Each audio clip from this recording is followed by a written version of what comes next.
Whoa, what's going on, man? It's your boy Nada, representing LCE Vids, man. LCE Kennels, Loose Change, Transportation. Hey, man, this is LCE. Whatever you want to call us, man.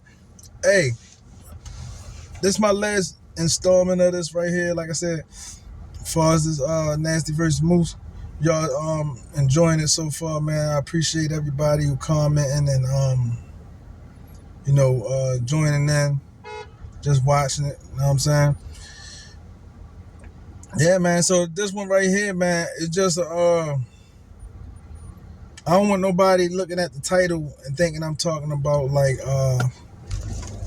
some type of them getting it on, or you know what I mean, this person versus that person. I just did it because it was we had these two sides, these two factions going against each other, and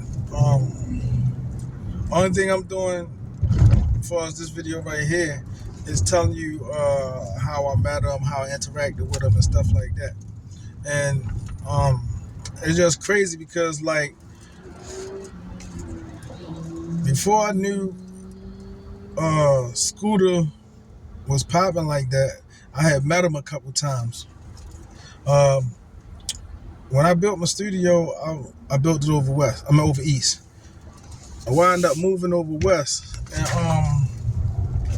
while I was there, I used to go get, do a little weed run or whatever. And I used to have my cable company truck, and I'd go, and this one guy was tripping off me one time. I was like, yo, you bringing the job truck through. Whoop, whoop.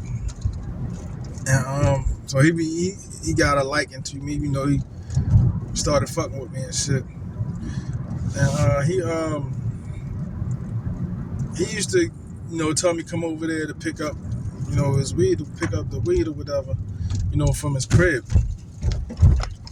And it just so happens that one day I went over there, he had his little cousin over there, and he was, rapping, because I had told him that I had built a studio or whatever.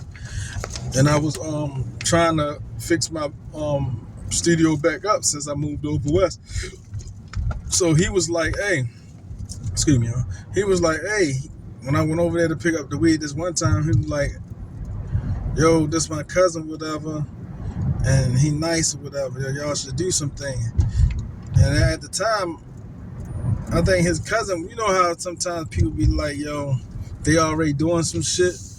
You know what I mean? That's the type of vibe he already gave to me. So he was like, he went on and freestyle and shit. And I was like, damn, that's what's up. And like with a lot of people I do, especially young brothers, I be like, hey man, that's what's up, man. Keep your head up, keep doing what you got to do, whatever. And he told me his name was Scoota or whatever, and I was like, damn, that's what's up. And as time went on, I ain't thinking about it.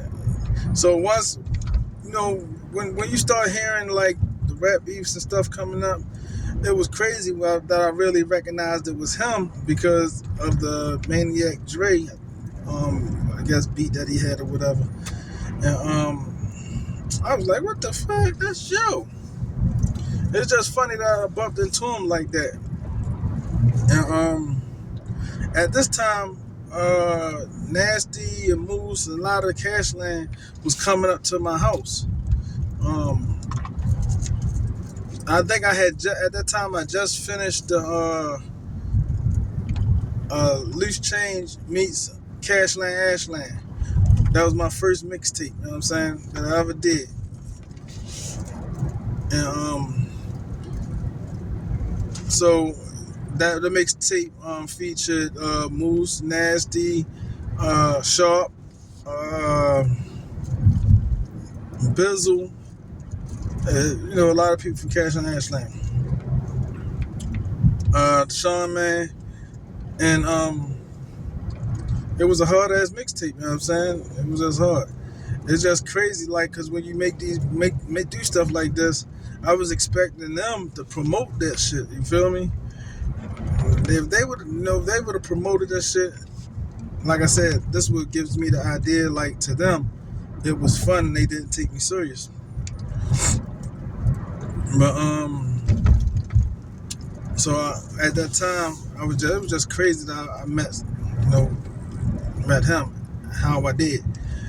Now with Moose and them, it's crazy. Like I just happened to listen to a song the other day, and I heard Moose and one of his, I think he was doing a freestyle at his house or whatever, in the studio, and he said that his brother Cake, and I was like, damn, Cake, like I know Cake personally.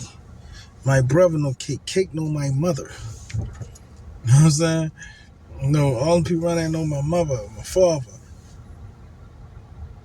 And it's just crazy that like I said in one of the other videos, like we was probably, man, they were so close they shouldn't have been beefing, right? Not even think, because as you get older, and then the people that's little niggas to you, they grow up to be big niggas. Now in that time, if you're not around, you don't know that these little niggas, that niggas that you once saw as little, would be big niggas. You know what I'm saying? And that's how it is, though, because I know Cake. You know what I mean? I never knew, like, damn, that's Cake brother. I never looked at it. I never knew that. But my cousin was saying, like, when Moose's brother got killed or whatever, that his father was calling her and, was telling her about it or whatever. And I have a cousin who is Moose's cousin. Like, that's why when I look at this beef, man, beef period, like, man, somebody knows somebody. And if we can just learn how to contact each other and, try to squash this shit, man, that's what a lot of us need to be doing, is just squashing this shit, man. Tired of seeing, how people dying like that, man. It's crazy. But it's just funny that, like, I knew him, like, when he was a little boy. And I didn't know that. And just to look at shit, man, and you touch people. Baltimore is a small place, man. It's a small place, but it's at the same time it's so big. It's people on the west side never really venture off to the east side, and vice versa. It's a small place, but at the same time, it's so big. It's people that can be in a boulevard never dealt with people in Prince, please. You know what I'm saying? And it's just like that. People who know the two streets I named, they know what I'm saying. It's like right across the street. There's one street that probably separate them. And it's just crazy when I heard that,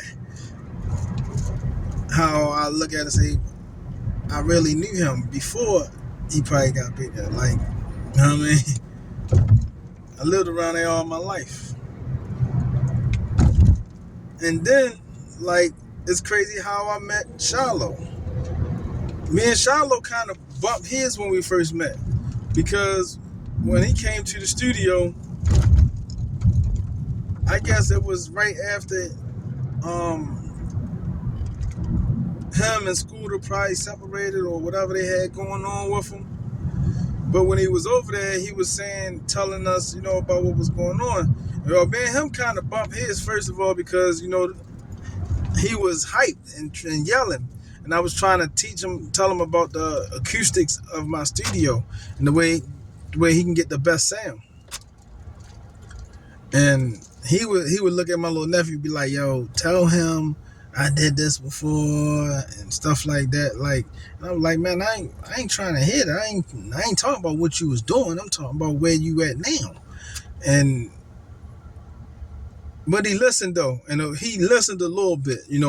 These young boys is a little stubborn, but he listened a little bit, and they made a nice song, and it wasn't a diss song. That's the crazy part. Like, I wouldn't, like, you people. I don't want you to come to my studio just to make a diss song.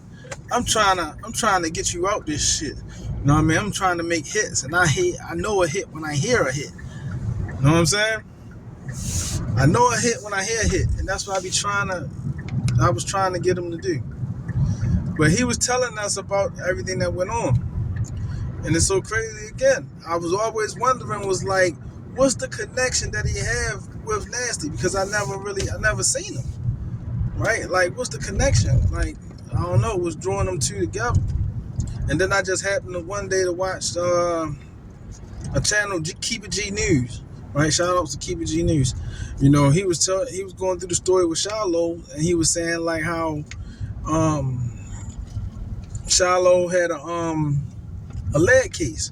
And then I started putting stuff together. It was like, oh, so that's what's attracted them two together. You know what I mean? Both of them had lead. Both of them had this lead case. Both of them got some money, and both of them had friends who they felt like they should have been together, I would say, or was like, you know, that they worked with and did stuff for, and they probably felt slighted a little bit. And I was like, oh, so that's what's, you know, bringing them two together by looking at that video. And while I was looking at it, and he was Shylo was saying why he wasn't dealing with Scoota no more, was the same thing he said in that video. And I was, the one thing I can say is, you know, everything he told me and told us at that day, he said that was the same thing. And I was just like, wow. Like I said, a lot of times I'm not pushing the beef. I tell these little niggas, man, stop beefing, man. Just do your music. Like, do your music and make these hits and, you know, do what you gotta do. But at the same time, niggas' egos and pride gets in the way. And then they, you know, they lose track of the mission. And that's what happened. And I was just sitting there looking like, damn, man, like, I bumped into all these people. It's funny. Like, even with look with Nazty, I didn't know he was rapping. But man, Nazty saw my rap books, and that's what I did. A lot of people say whatever, but I feel like I'm one of the best story writers probably in Maryland. Probably, I toot my horn and I say I'm probably the best storyteller ever. You know, that's what I always do anyway. I tell people, they come to my studio, bro, if you don't think your shit is the hardest shit, something wrong. I don't care what you do, you gotta think it's the hardest. Now after that, somebody gotta come and critique it and say this was wrong, that's wrong, that's wrong. And you gotta be strong enough to be, you know, take constructive criticism. You know, but yeah, man, you gotta feel that way. But when I met all them dudes, man, I was like, man, when I sat back and realized that how I was around and in their lives, it was like, man, like, I always say this, like, we supposed to have been something big. You know what I'm saying? And I say we, meaning even me myself, like, I didn't, you know, I pushed a certain way, and then when I've been giving energy to everybody else, I should have been focusing on myself, right? And because life ain't like that all the time, but I was just focused on getting my nephew out. You know, everything else was like secondary to me. You know, and like I said, it probably shouldn't have been like that. I probably should have been, you know, 50-50. And maybe motherfuckers look at me and be like, damn, he nice for real. You know, and I still rap, I still write, I still do all this. I have a video that I'm working on called The Nazty vs. Moose. The Nazty vs. Moose, and that's gonna be the end of this. Like, this video right here, probably be my last video I do about that until I have it's a Nasty World EP that I'm working on, and I'm gonna put that out. You know, all the proceeds gonna go to his daughter. You know, yeah, man, that's my mission right there, and we're gonna rock like that. Now, I don't want to hold on to this forever, and because then I'll be feeling like, man, like say if I did, was to pop off, I wouldn't even feel right because it's like I rode on somebody else's coattail, and that's I'm right. It would feel like that, but everything I'm telling you is my experience and stuff that came in my studio, right? But that's how I would feel, you know. Even I have an ego. Even I have a certain level of pride. You know what I mean? Sometimes you got to drop that pride because with pride comes destruction, you know. And with that, man, look, I'm gonna tell y'all this right here. Keep your head up. Keep your head on a swivel. Watch your friends because they turn to enemies. It's your boy Nada, representing LCE over everything. I'm out. Hey, y'all. That's what it is. One.